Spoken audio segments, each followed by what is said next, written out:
Hello. You are listening to the Carroll Connection with your host, Jared Carroll.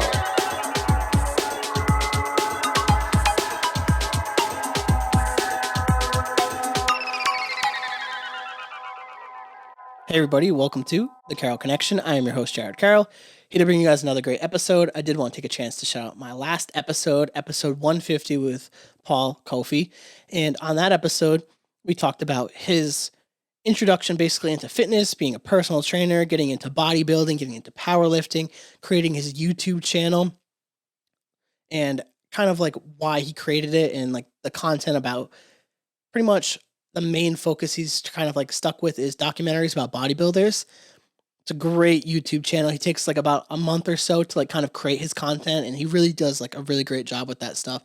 And I tagged him on the YouTube video, so if you guys watch on YouTube, then you can click him and go see his YouTube channel. It's got like over 20K subscribers, so it's great stuff, great stuff. But if you want to listen to that podcast, you can go to thecarrollconnection.simplecast.com. Also, Apple Podcasts, Spotify, and all the major listening platforms. If you want to watch your podcast or watch the podcast, go to YouTube, search the Carroll Connection or Jared M. Carroll, and it should pop up right for you. And if you want to be a guest or return as a guest, go on Instagram at Jared M. Carroll or at the Carroll Connection. Shoot me a DM. Please be patient with me. Booking like way out into like the rest of the year, trying to get that like kind of lined up between the fall. I like to do a lot of hiking and just like obviously the holiday season that will be fast approaching. So just give me time and I'll try to work with everyone's schedule on that. So that'd be great.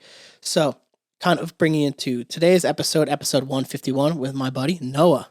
Hey, what's up, man? It's a pleasure to be here.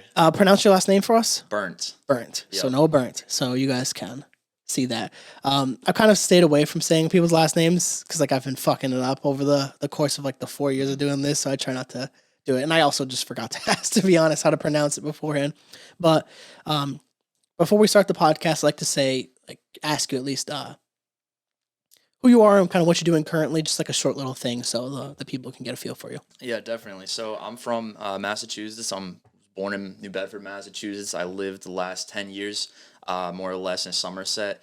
And yeah, I mean, I'm a Spanish teacher now at a middle school. I really enjoy what I do. A little challenging sometimes, but it's a cool experience for sure. And yeah, I've been traveling a bunch, went to Colombia recently, and I also enjoy making content on YouTube. I've been trying to have my channel grow. We're at 95 subscribers, so I mean, feel free to subscribe. I mean, and it's just just trying to have fun with life and just live it up as best as I can. Perfect. And we're going to get into all those parts of the podcast. And also, you've probably been ingrained to do this. You don't have to look at the cameras either. Like, no offense to you guys, but this isn't one of those podcasts where you don't have to do that. Like, so just so you know, because I don't really give a shit, to be honest. It's more like we're having the conversation, but that was obviously talking to them. So just so you guys are aware, so in case you wonder why he doesn't look at you anymore, I told him to. So to start the podcast, I always talk about family dynamic, basically. And for any new listeners, I like to kind of explain why I do that. And I always use this analogy. Like if you're building a house from the ground up, you're starting with the foundation. You want a good foundation. And what does that correlate to in our own life? Our family. So kind of building upon that, we'll build out your whole life story, basically. And obviously we'll capture that in an hour as best as we can, but we'll work with that. So like I always say to everyone, whatever you're comfortable with sharing, I'll let you take the floor with that. All right, cool. So yeah, I'm 25 now, so going way back like 20 years ago. So my family, my father and my mother, they're together until I was 5. I had 3 adopted siblings, so it was a very interesting household growing up. I was the only biological child, but viewed my siblings that were adopted as just my siblings, And yeah, it was a very interesting dynamic for sure. Like I said, my parents got divorced when I was 5. It's a very long story, but I didn't see my dad for a little bit, and my mom really raised me by herself. And she did a pretty good job, I gotta say. Like, I love my mom. She always wanted to help me out. She always wanted to give me the resources that I needed to, have a good life. And I moved a few times. When I was 7, I lived in Asona in Freetown. Then I moved to Fall River when I was 7. And then I moved to Somerset when I was like 13, I believe, 13 or 14. So, yeah, that's kind of my life story, my family dynamic growing up.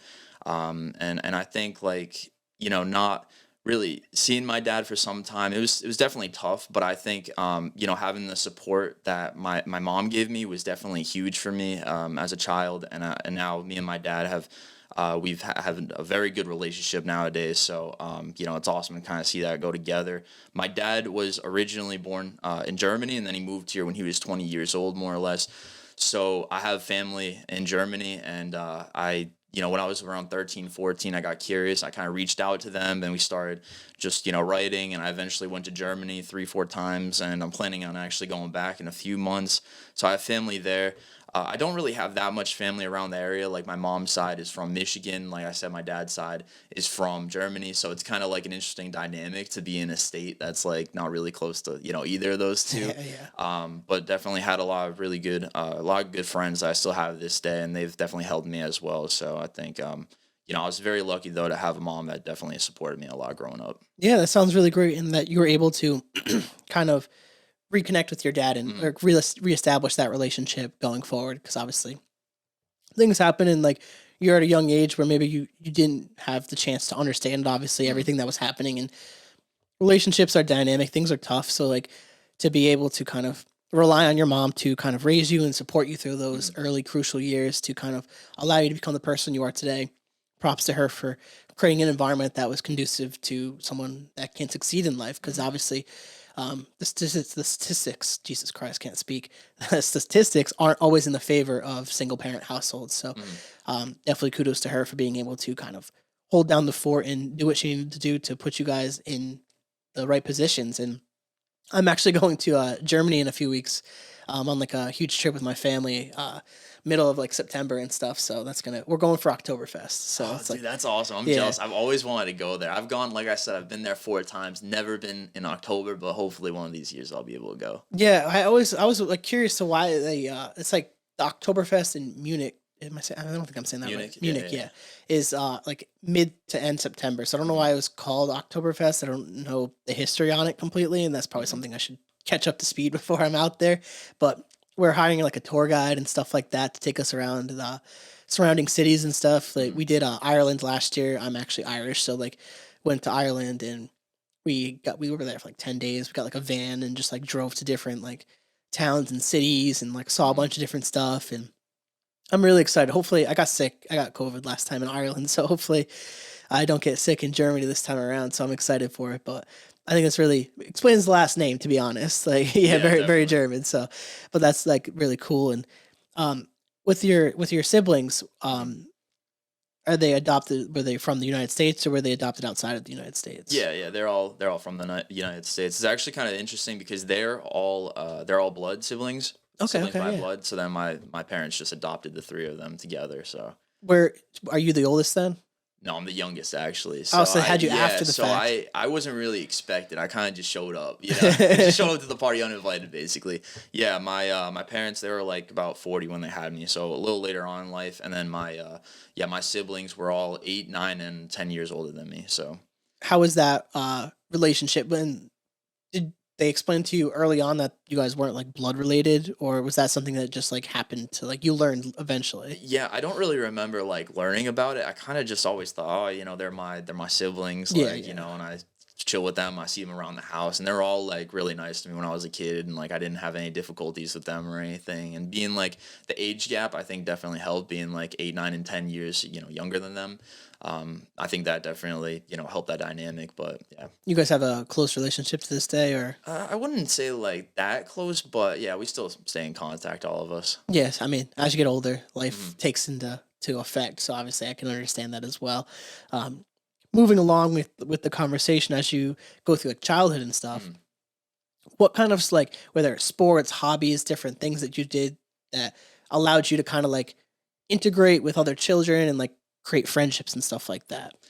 Yeah, I really liked sports when I was a kid. Like I collected, sports cards and did stuff like that. So I love sports. I played basketball, I played baseball, never played football. I played it, at recess with like some of my friends, but never actually played it in an organized environment.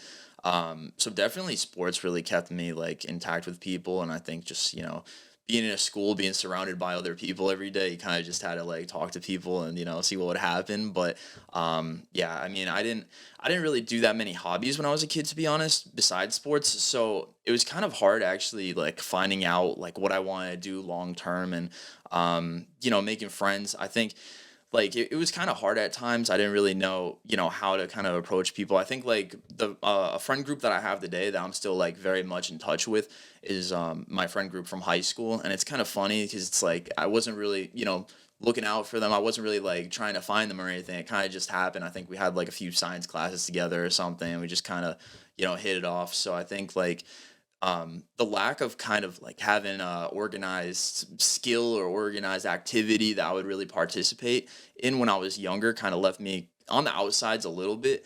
And I kind of had to like find myself through my early 20s up until now, and my late teens to kind of see like what I actually wanted to do and where my interests lie. Yeah, I think the thing with sports too, like whether it's just like pure interest or Hmm. like being able to play different ones is like I think flashing back to one of my episodes with my friend Ankit was like he said, sports are the ultimate uniter. Like Hmm.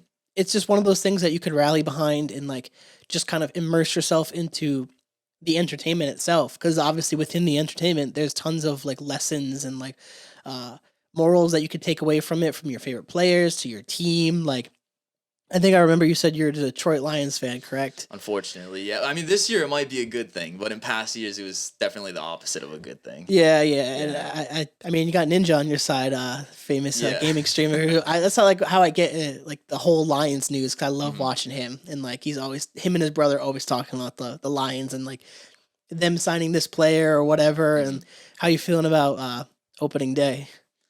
Yeah, I mean, I feel pretty good, honestly. Lions, well, they're facing the Chiefs, so I don't know, like, when this is coming out and everything, but I gotta say, like, I mean, the Chiefs are a really good team just coming off a Super Bowl, so not feeling too confident off of that, but, I think this season will be all right, finally, for the first time in a long time, so, Yeah, I I, think with Aaron Rodgers gone, like yeah, yeah, you guys got a real good chance. yeah, definitely. Knocked him out of the division, beat him twice last year, actually, so, finished 9-8. I think that's the first time they finished with more wins than losses since like I don't know 7-8 years. So it's been I think also like being a Detroit fan kind of molded my character because I'm like, all right, if we do anything better than losing by like 20, I'll be happy with the result. So it kind of just made me like, okay, like in life you're gonna have losses, you kind of just have to deal with it, and it really like built my character.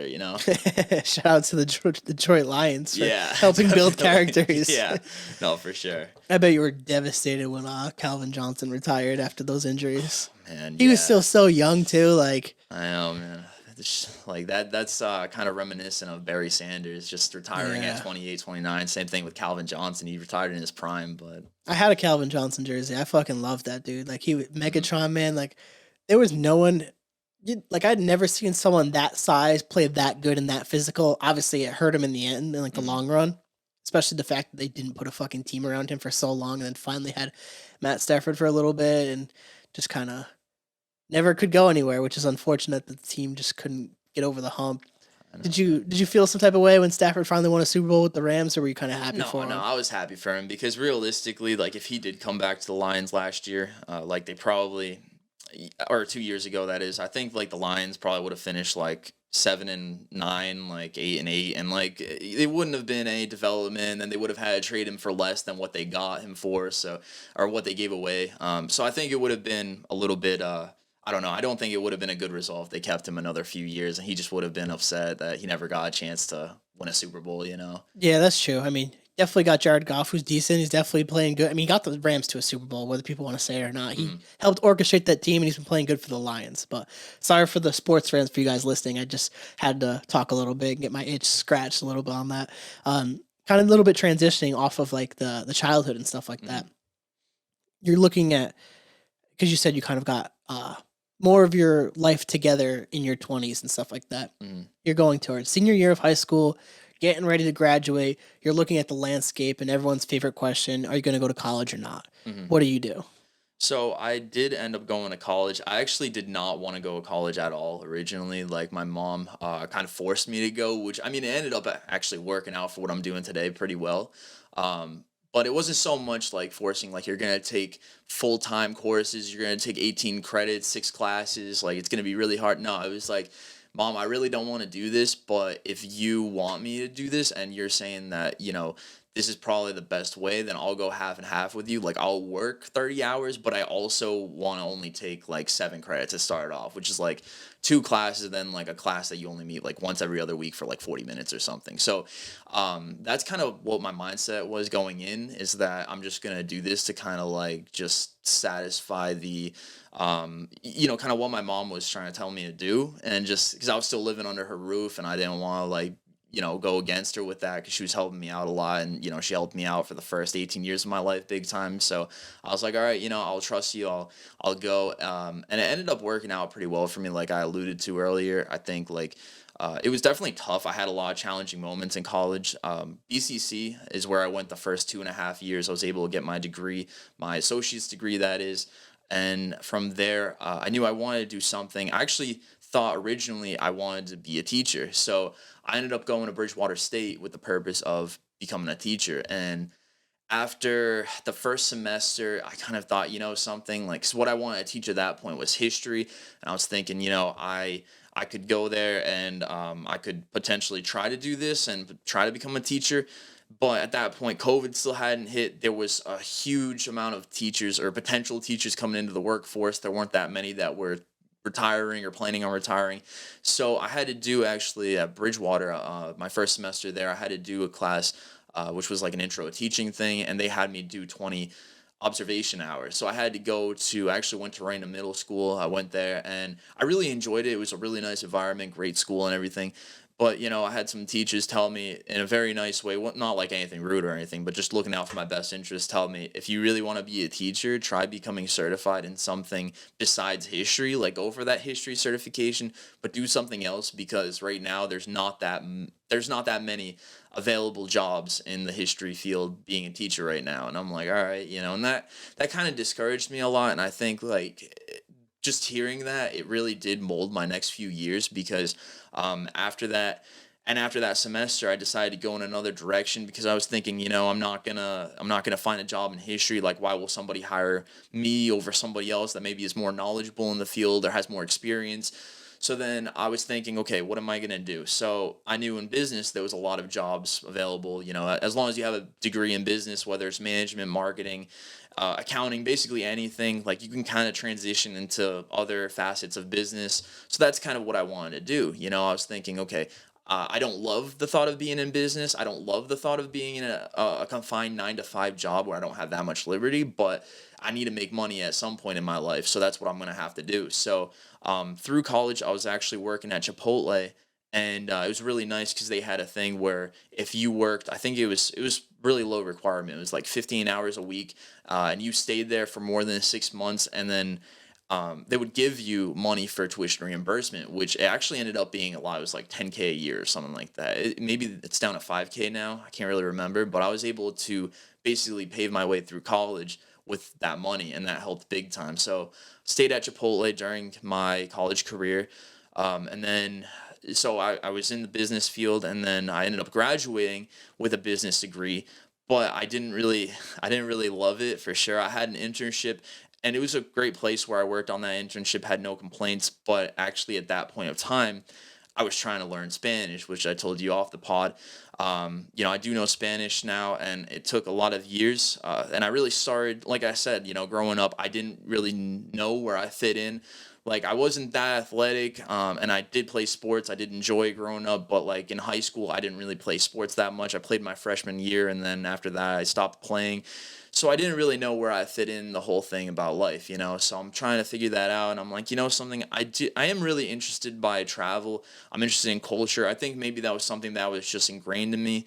With my dad being, international, like he was born outside the United States. So I think like that kind of inspired me to want to travel and see things. So I started going places. I went to Germany like 3 or 4 times, and I loved it. I loved the environment there. I loved seeing my family there. I loved being able to, just take a plane and go places. And I think that thought of being able to travel and like just the combination of that and being able to know, like, if I know another language, there'll be a lot more opportunities for travel, and even locally it'll give me more advantages. So I really started to kind of hound in on learning Spanish.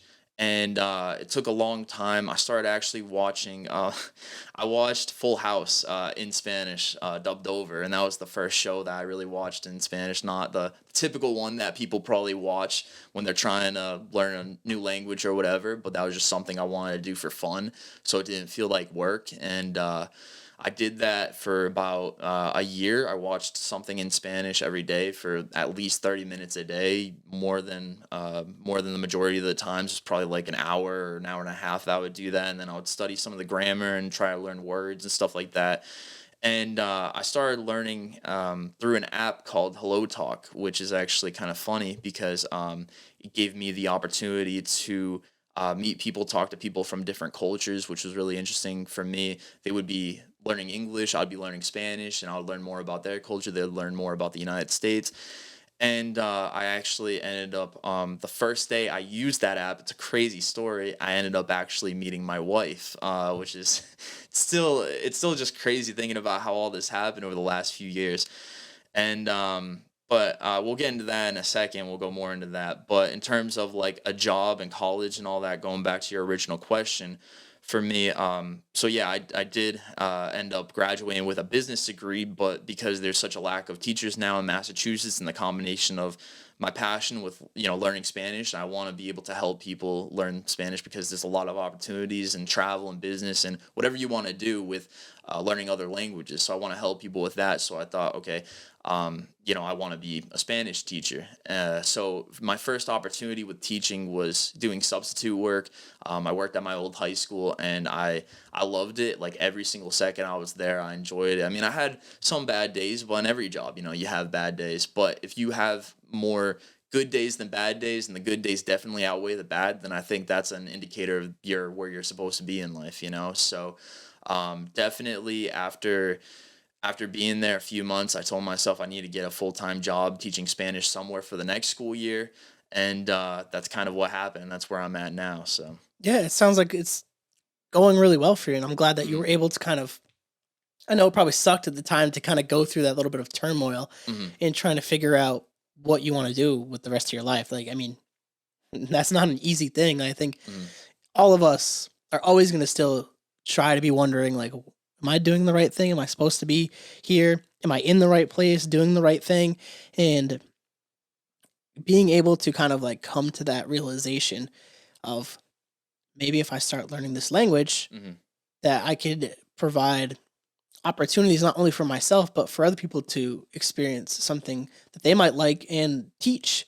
And I think one of the best like things to do in life is to teach someone something. Mhm. Like the lessons that I've gotten from like even just like going back to sports, football coaches and stuff like that, or baseball coaches, like they're in the teacher position. Or even just like I remember I had this one teacher in college who literally I had one I do accounting and like finance basically.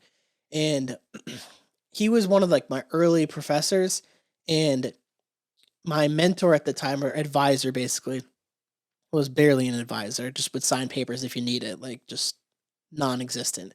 And he took it upon himself, that professor that I had, to switch to make me like well, to make himself advisor for me, Mhm. and helped me get the credits I needed to graduate and put me in the right direction, and ultimately helped me guide me towards internships.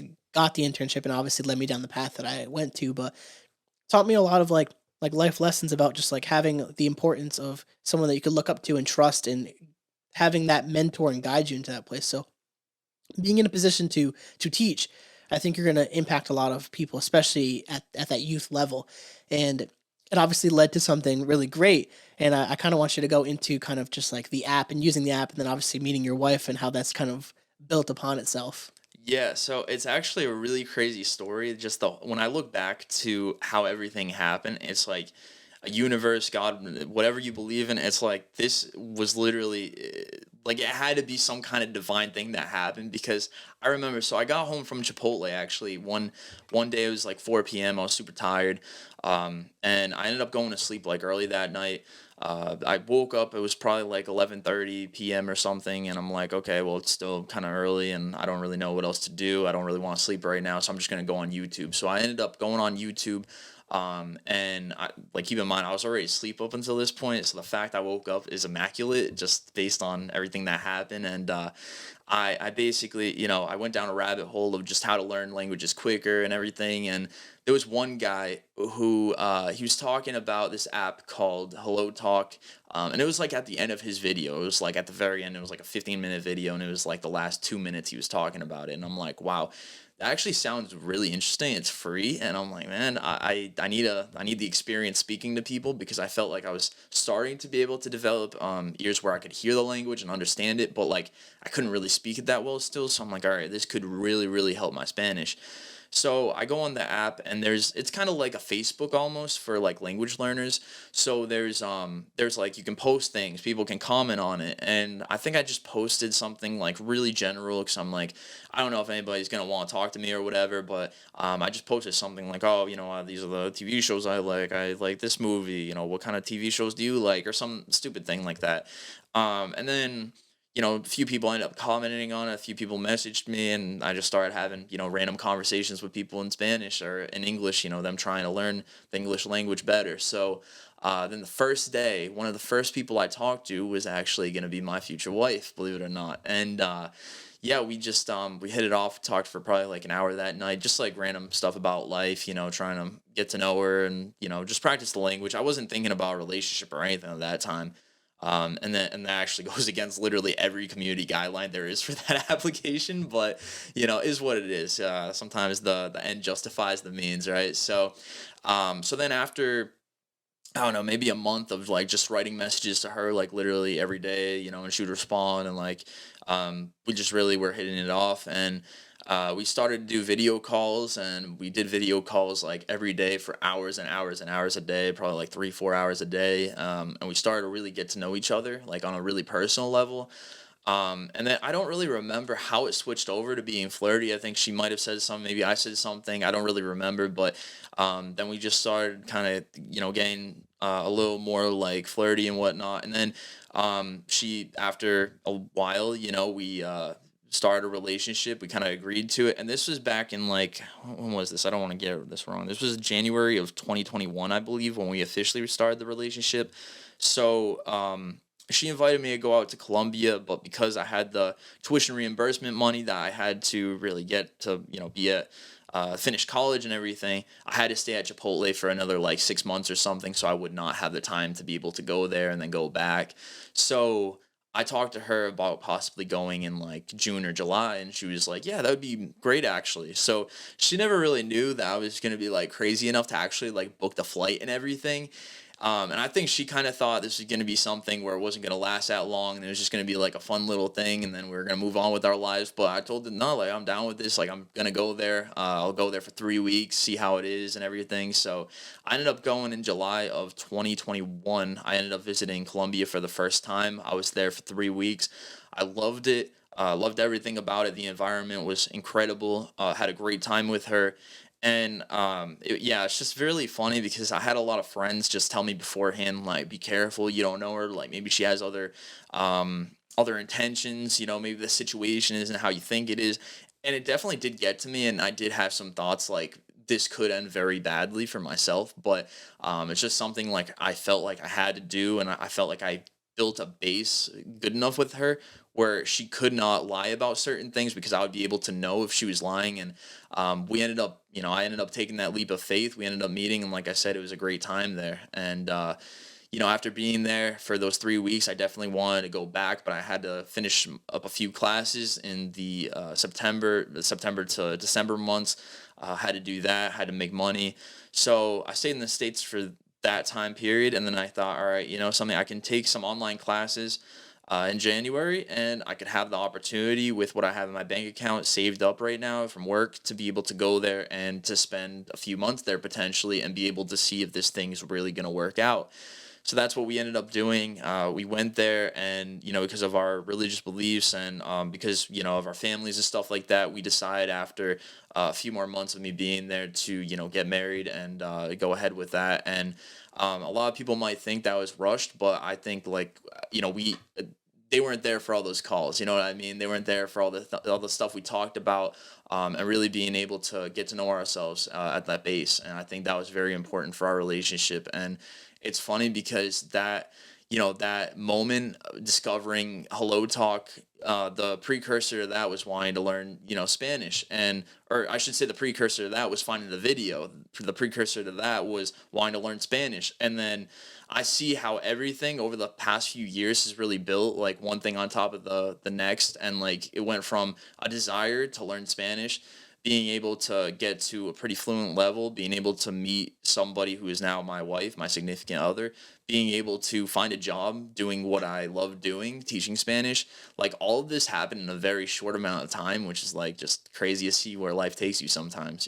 Yeah, absolutely. And the fact of like being willing to kind of take that chance, and like obviously the fears were probably there. Like obviously you said like people were kind of putting stuff into your head, and like you probably had your own possible fears. You're going to a foreign country where you don't know anyone, and you're kind of going off of just like the calls that you've had with this person, and you've never met them in person in real life.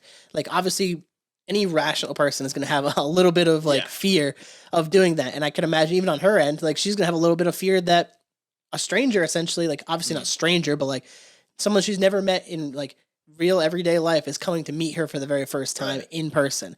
And on both sides, there's probably a little bit of that the anxiety, like meeting, is this going to affect the relationship? Is this going to change the relationship? Is this going to end the relationship? Like, it's not only the fear of meeting each other. Is it now? It's also the fear of how is this going to either push the relationship forward or bring it back to kind of like reality of what it is. And I think that's like a lot of people probably just didn't understand that aspect too. It's like you're also taking a huge risk of like your emotions on top of this too. Mhm. It's not just like a learning experience and like getting the excitement of meeting someone new. Like you're putting your everything out there. Like your the relationships we form, especially romantic, can make or break us in this life.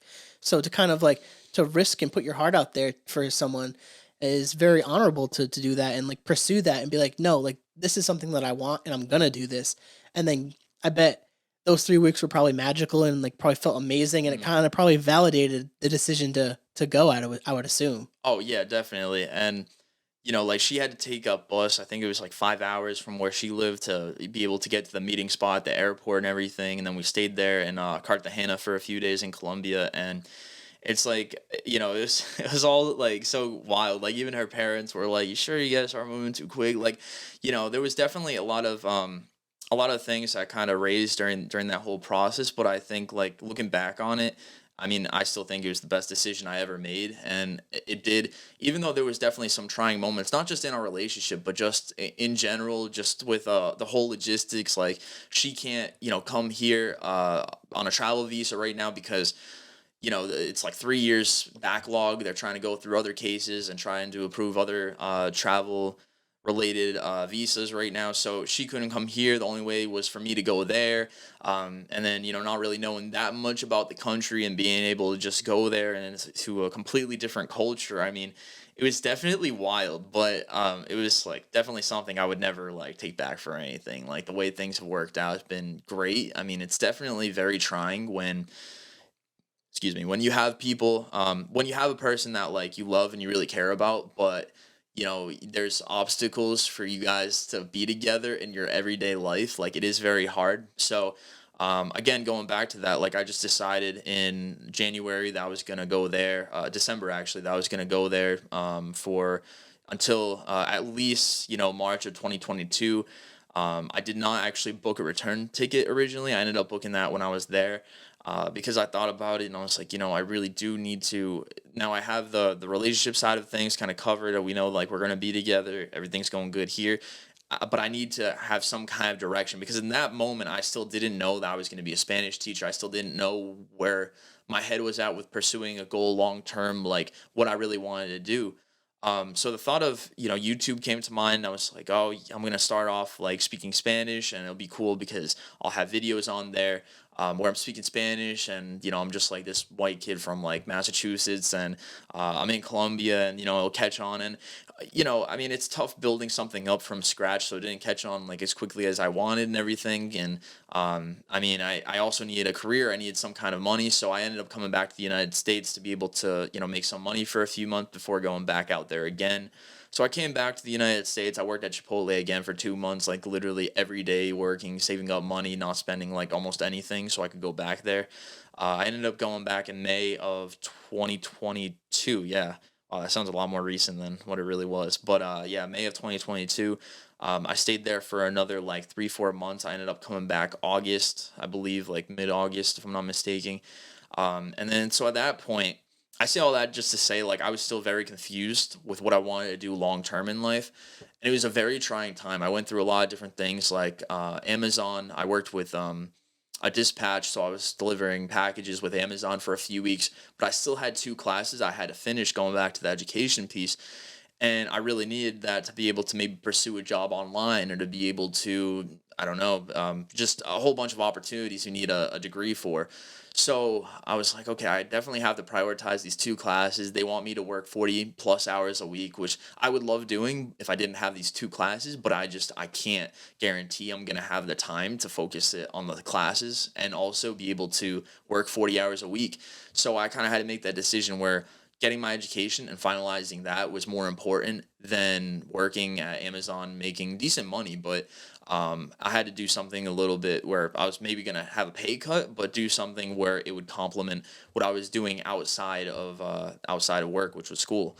So I ended up, I had a friend, actually a really good friend, Jason. He convinced me to do substitute teaching, and at first I was kind of hesitant about that, because I'm like, man, being up against the whole classroom, and it's me, and then kids that are not that much younger than me, like, some of those kids are 18 years old and I'm 24. Like, that's only a 6 year gap. It's like, how are they even going to respect me? Are they going to listen to what I have to say? What if I get into a disagreement with one of them? What if this happens? I had all this paranoia about doing it, but I'm like, look, if he can do it, maybe I could do it, and worst comes to worst, I'll go in there, I'll do it for a day. If I hate it, I'll just never come back again. So that was my thought process going in there. And I ended up loving it from the first day. I was like, wow, this is actually really cool being back in this environment and being on the other side of things. Like, I really do enjoy it. And again, that's how I got the idea where I wanna do this long term, and I want to be a Spanish teacher. So um, yeah, just pretty crazy how that whole thing happened. Yeah, it sounds like a crazy roller coaster over the last like few years to like Hmm. actually deciding to learn Spanish, to traveling Hmm. to Colombia, meeting your wife, coming back and like trying substitute teaching, because obviously that was probably terrifying, like you were saying. Like I can only imagine like the fear of like that's not what you originally graduated with or were going to graduate with. It was obviously the initial push was to be a teacher, but obviously switching and then kind of managing all those emotions tied to everything is like you're in a long-term relationship, you're trying to save money, you want to go back and spend time with her, but you also have to figure out your whole life too on top of that. Hmm. Like how, like you want to be kind of like the leader, the man, you want to have the money, you want to support a family, you will probably want to have a family eventually, I would Hmm. imagine. And like you need what? Money. And it comes back Yeah. to having the career and funding that and having that pursuit and desire to do that is impressive, given all the circumstances that you were under during Hmm. those last few years to kind of lead up to where you are now. Like going through all that, to take that leap of faith, like I would kind of like want to ask you, like almost like for people who might be in a similar situation or a situation where even if it's just trying to figure out their career in that aspect or they want to go travel internationally, what would you kind of advise them or kind of like tell them to kind of like help motivate them to go do something like that? Yeah, I think just try a lot of different things, honestly, because that's really what I did. I mean, I tried it. I tried other things before I tried learning Spanish, and it's just nothing really, like, I didn't really have interest for that stuff.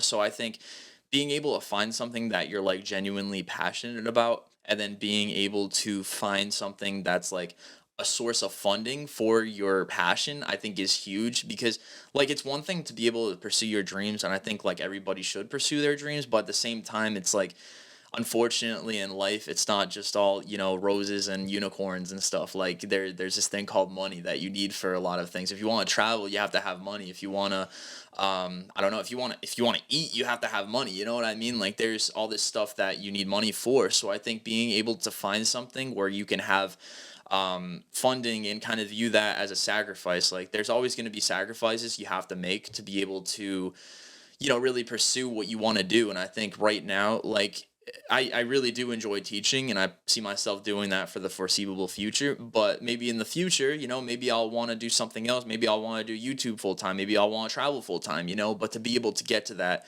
there's sacrifices that I have to make, and there's sacrifices that, everybody has to make to really do what they want to do in life. And I think it's different for everybody, but I think at the end of the day, explore your own interests, and then from there just see what works, see what doesn't, and then try to find something that's stable that you can at least do for a little bit to try to gain the money for the funding of your passion. Yeah, absolutely. And I'm glad that you hit on that point of kind of just like that, the realism of stuff. Like everyone you'll see the clips on social media of just like motivational stuff. And like, I've definitely gone down that rabbit hole myself of like, I can do this, I can do that. Like, you just have to just do things. You just make shit happen. And it's like, sometimes you have to be real with yourself. You need money to fund your passions. Like, creating this podcast has been 4 years of just grinding at my job, but also grinding with the content. Year by year, adding something possibly new to the podcast, whether it's equipment, merch, or whatever it is, and trying to push it forward in whatever capacity that I can. And you also have to figure out how much time do you want to dedicate towards that.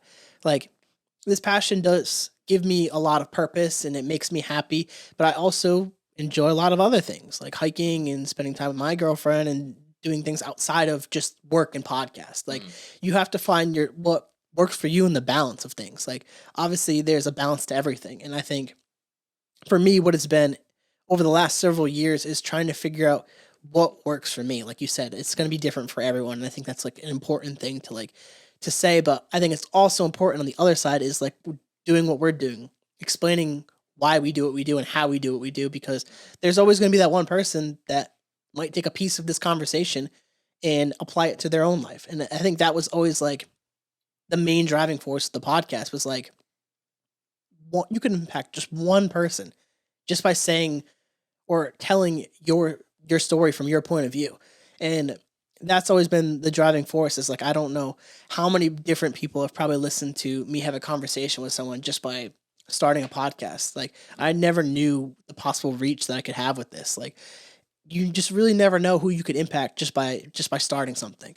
And I kind of want to dive in a little bit with like the comparisons between like the culture here versus the culture there and how you've had to like integrate yourself with not only like her family, but like the culture of Colombia.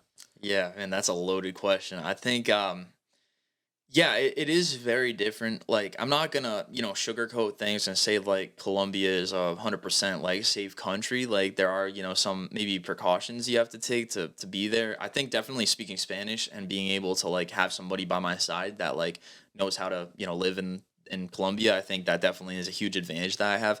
But I will say like it is safe in the sense where like, I mean, if you walk outside and you just, live your everyday life, probably nothing's going to happen. But, there's always certain precautions you have to take. But it depends, again, like in the spot. Like, for instance, I know I'm kind of going away from your question a little bit. But, like, for instance, right, like in the United States, there's some places that are extremely dangerous that you probably wouldn't dare to enter, some neighborhoods. And, I mean, that's probably the same thing with Colombia. There's some neighborhoods that you probably shouldn't enter. There's some where you're free to enter and nothing's gonna happen. I think just like learning that and starting to just learn how things work there, because there's some different aspects. Like, I mean, the money is very different. They make, so it's gonna sound like a lot, but the currency exchange is about 4,000 Colombian pesos for $1.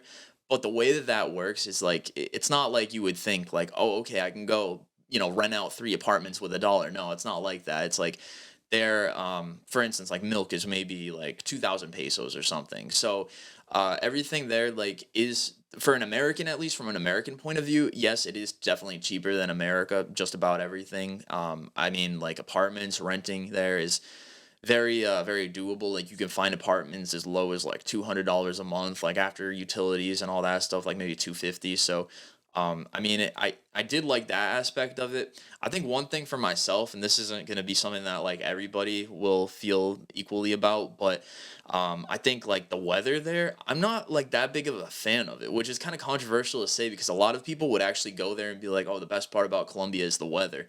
But for me, like I'm not a big like thunderstorm guy. I don't really like being outside during thunderstorms or around thunderstorms. You know, I think it's probably like some phobia I have for some reason from the time I was a little kid. So it's like there during the rainy season and dry season. Like here we have four seasons. So you know you have snow, you have like sunshine, you have all that stuff here. But there it's like they have two seasons and it's the rainy season and the dry season. The dry season is very dry. Like the last time that I went there was technically the dry season. I think it rained four times like while I was there, maybe two times like very heavy. I was there for a month and a half. I've been there for a 90-day period before where it only rained for literally 3 days. And then I've been there for a 90-day period where it probably rained about 75, 80 of those days. So it's like very much accurate when they say that there's a dry season and a rainy season. They have it named like that for a reason. But yeah, I think like the weather, being able to get used to that was big. Um, you know, and also I would say, I mean, like taxis over there, you know, being able to use a taxi and not my own car. I think that was kind of, I mean, it sounds kind of silly, I guess, but it's just like my car is like almost like my safe haven, you know, and I get used to it because I spend so much time in my car, like driving around or you know, doing whatever. So not having a car, I think, was difficult. But in terms of like the overall culture of Colombia, the food was probably the greatest part for me. I mean, like you can get fruit there for super cheap, man. Like I'm talking, you could buy like 5 apples. You can get all this exotic fruit. Like they have these things called granadillas, which is like the mixture of like it's like a passion fruit and like maybe like a kiwi or something. That you know kiwis. So you can buy like five of those, maybe like 10 mangoes. Platanos, like plantains, bananas, whatever. You can buy all this stuff and it'll come out to like $7, $8. It's crazy, man. You go to the market, you buy like a bag of apples, it's already coming out like $10 or something. It's crazy here. So I think like the food was definitely one of my favorite parts there. But being able to just understand like how to interact with people in public and like what's seen as you know formal informal situations and all that, I think that was kind of like hard to get used to, and it's just a very different atmosphere like in Monteria. So I lived in Monteria for about 6 months and it's like very flat. You know, there's really no mountains or anything there and it's very hot. Like I'm talking 90s plus every day, like 95 to 100 every day, 95% humidity. It's brutal. But if you go to a place like Medellin, for instance, the weather is a lot more temperate. It's not so bad. It's like maybe 65 to 85 every day. Its nickname is actually the city of the eternal spring, so it kind of holds true to that. But there is a lot of rain, like I said, during dry season. But it's very mountainous, so it's closer to the equator actually than Monteria, but it's also 6,000 feet above sea level, so that has a lot to do with their climate. And then you go to you know another place like Bogota, and it's about 8,500 feet above sea level. I think it's actually the third highest elevated city in the world. And so because of that elevation, it's not that hot. It's like maybe 50 degrees there. Maybe it'll hit 60, but it can actually, even though it doesn't happen very often outside of Bogota, in the mountains where they're even more mountainous and bigger, you know, in general, like you could have days where it actually does snow there, even though it's rare. So what I'm trying to say is like Colombia, it's easy to like group it in as one big thing, but it's very diverse when you go from one part to another in the way that they think of, you know, somebody from Bogota might think of somebody from Monteria different than from what somebody from Medellin would consider somebody from Cartagena, you know? It's very different, like when you go from city to city. So it's very diverse and being able to understand that like Colombia is not just one big thing, but it's a bunch of cities that are very big put together and a bunch of towns. Being able to understand the regions, it definitely Like, if somebody wants to go to Colombia, or they want to go to the beach, right? They might think, oh, I can go to Colombia and I'll just be able to go to the beach anywhere. And they go to Bogota, they're going to have a reality check because they're going to be 8,500 feet above sea level, and it's going to be 50 degrees out, and there's no water anywhere near besides some rivers that you probably shouldn't swim in. So, it's very different, like, depending on the parts you go to. I think it's really cool that you've been able to kind of like ingratiate yourself into like the different culture and learn about them and like be willing to learn about that, and like it's putting yourself in uncomfortable situations because obviously you're a foreigner entering their homeland and trying to Yep. understand it and learn and be willing to accept differences and being willing to accept, I probably imagine, stares every once in a while, or maybe there's even like some interactions that are probably less than pleasant sometimes, but like being willing to kind of just ingratiate yourself into the culture and like over time feeling more comfortable there, moving like you said, the way that they move, talk the way that they talk, and like being more formal and respectful towards their culture. I think it's probably been super important to like your understanding of the way they do things and how they do things. And I think it's really cool that you put yourself in a position to travel and go somewhere completely different because again, not a lot of people are willing to do that nowadays. So I think that's like fucking super dope. And we are getting towards like the back end of the conversation.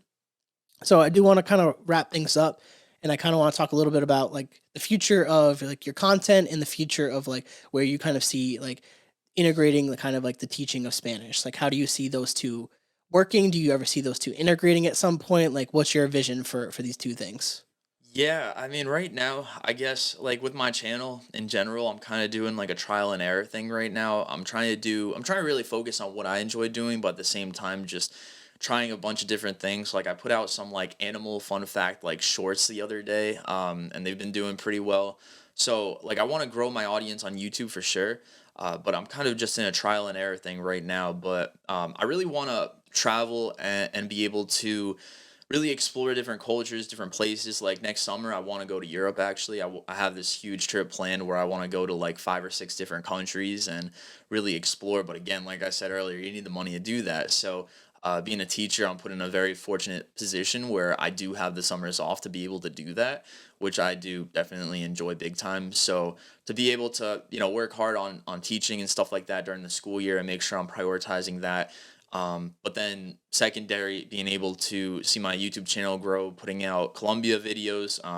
My goal is to put out a video every Wednesday about my experience in Colombia, or me in different cities where I'm not so much the focus of it, but it's kind of explaining. Like maybe I'll pop up a few times and explain some histories or something about it. But like Medellin, I have a video out about Medellin and a video out about Bogota up until this point. But I have a lot of footage about, Cartagena, and I have a video already filmed that I got to edit about that. I have another video with Bogota, a video about Envigado, a video about some of the parts of Colombia that are on the coast, the coastal region.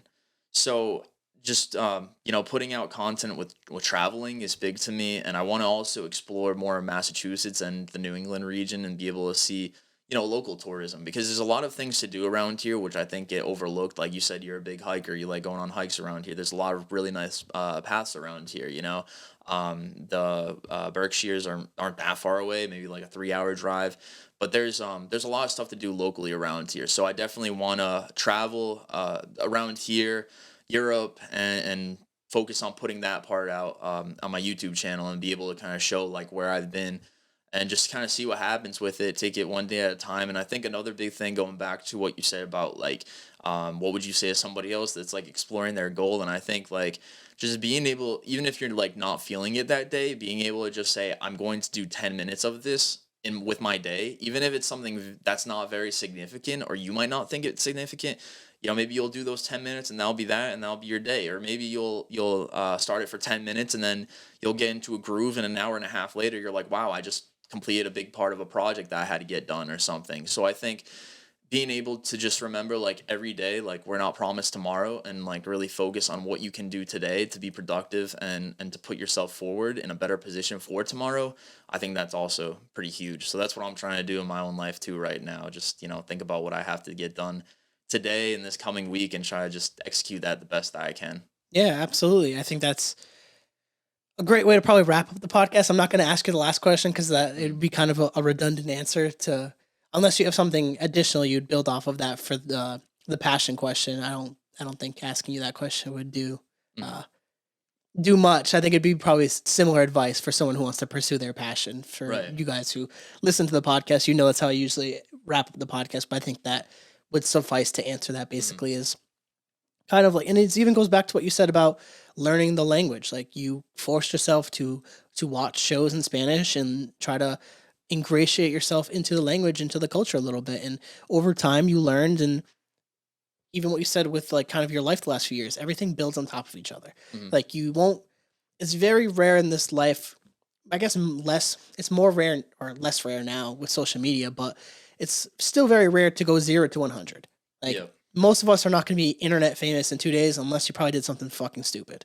Like Yeah, that's true. there's usually that's the half the reason is why people get Uh-huh. super famous. But just being willing to kind of accept the grind and kind of just document your own life. I think that's just like one of the coolest things that I do on this podcast is take screenshots of life with conversations with really dope people like yourself. Like, and I always say, like, we're in year 4 of this, but like, give this another like 5 years. Cause I would said 5 to 10 years. So let's give this another 5 years and see how these conversations age, and we're able to look back when we're getting into our 30s and even into our 40s, how these conversations sounded and look like today when we're doing them. Like you never Mhm. know. I think these are going to age really well, and that's why I always support it. And I would say the same with your content. Like the fact that you're able to document the stuff, to post it. Yeah, you're also trying to educate as well and try to Mhm. get viewers and subscribers and stuff like that. But being able to eventually, if you want to have a family, show your kids or your nieces and nephews and stuff like that, like cousins and stuff like that. Like you were doing these things. Like you did these really cool things. Like you were able to travel, document, Mhm. and impact people's lives by also teaching. So I think that'll be beneficial for yourself as well. I always say that for anyone in content. But again, this has been a fantastic conversation. I want to give you the floor to say anything that you haven't said, or if there's anything that you just missed that you want to mention. I'll let you kind of take the floor if you have anything. And a lot of pressure. I You feel don't like, have to say anything. yeah, If there's something, I just want to give you the floor. no, I feel like I got it all out of the way. Definitely just continuing to just pursue my passion, pursue the things that I love doing, and yeah, trying to learn something new every day. I think that's really what my channel is about. I want to inform people about some misconceptions that might exist in Colombia, some things that might be true. Just show the history, and be able to really just appreciate kind of like where you're at all times. Because like I said, I mean, I think a lot of people in New England where we live, I think they always think like they got to go somewhere else to kind of escape or go on vacation or something. And I mean, there's a lot of great things in our own backyard that we can do every day. So I think there's always the potential to do something regardless of the circumstances. So just to live and enjoy and really try to just make the most out of every moment. Perfect. No, I think this has been a fantastic podcast. I appreciate you coming on the platform and giving me some of your time and just talking about your story. So Appreciate thank being you. here. Thank you. For you guys that are watching the podcast, please rate, review, subscribe, share with your friends, share with your family, share with your grandma. Check out the carrollconnection.simplecast.com. Also available Apple Podcasts, Spotify, and all the major listening platforms. If you like to watch your podcast, go on YouTube, search the Carroll Connection, or at Jared M. Carroll, should pop up for you. And if you want to be a guest or return as a guest, hit me up on Instagram at Jared M. Carroll or at the Carroll Connection. Till next time, guys. Peace.